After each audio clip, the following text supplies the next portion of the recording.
I'm not going to spend much time on work, and don't look shocked. It's not that I don't think it's tremendously important, because it is. We've got to accept responsibility. We've got to accept the fact that we've got to perform. And as I tell the kids all over America today, now is the best time you'll ever have in life to get ahead. Now's the most opportune time in America that it has ever been to get ahead.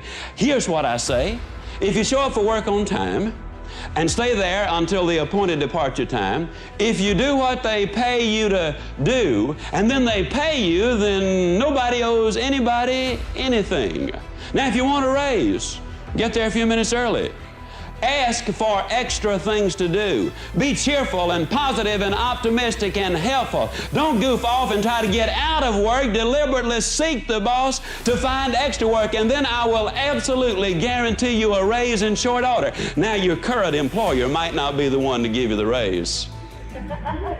But somebody down the street's going to see what you're doing, and they're going to say, that's the boy I want working for me. That's the girl I want working for me, because he or she are doing more than they're paid to do. That's the way you get a raise. Oh, don't misunderstand, you got to work. You can't be like this old boy down home. And you're going to find out earlier, there are an awful lot of old boys down home. Somebody, at least there were when I was down there, somebody asked him how long he'd been working for his company, and he said, ever since they threatened to fire me.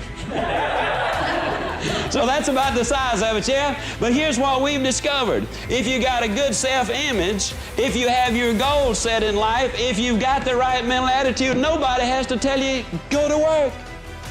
That just follows naturally. So this is what we're going to work on, and you got to have a desire to succeed. You can't just casually want the good things in life. It's got to become a passion for you. Your dream has got to be more than just an idle thought. You got to be willing to build a foundation under it, and that's for sure.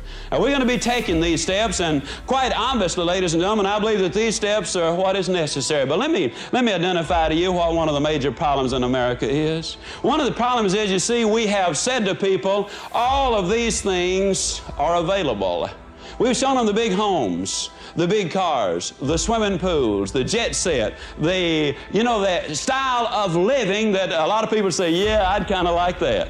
And then on the other side of the ledger, we have said everybody not only can get these things, but everybody deserves these things. America is a rich and affluent land, and everybody can get them.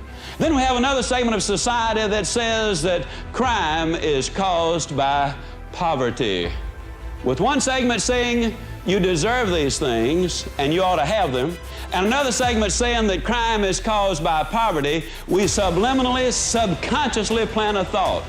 Don't wait to get it. Go get it right now. There has never been a definitive study that establishes any correlation between crime and poverty.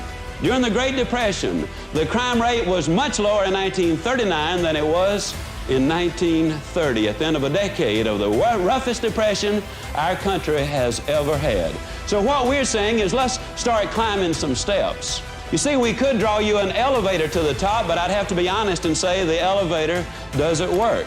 You're going to have to start taking these steps, and you're going to have to take them one at a time. But I've discovered that people don't mind taking the steps. If you tell them where they are, show them how many there are, and then tell them exactly how to climb the steps. But you see, you gotta climb the steps. You can't skip them.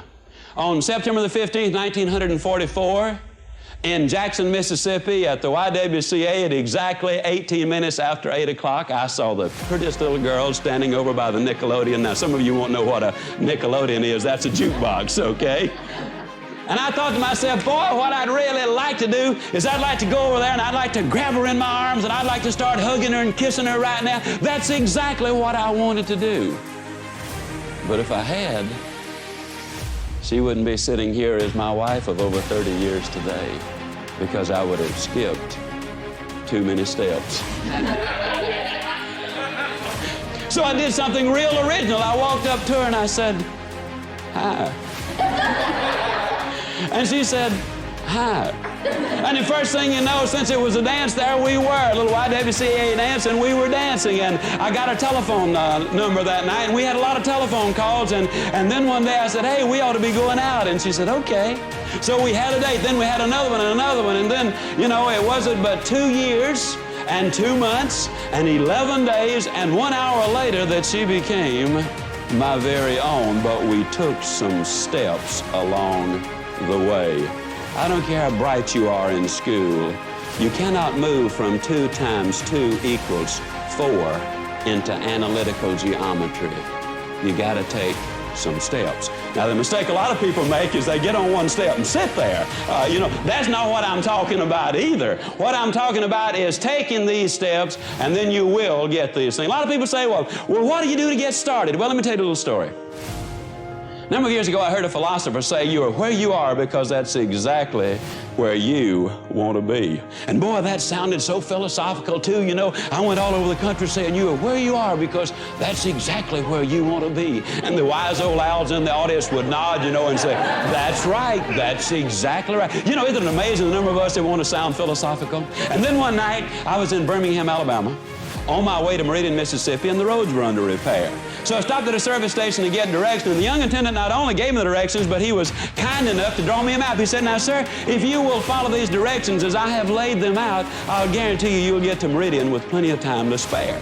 Well, I followed the directions exactly as he laid them out, but 1 hour later, I was exactly 45 miles further from Meridian than I had been when I got the directions. Now, folks, I wasn't there because that's where I wanted to be.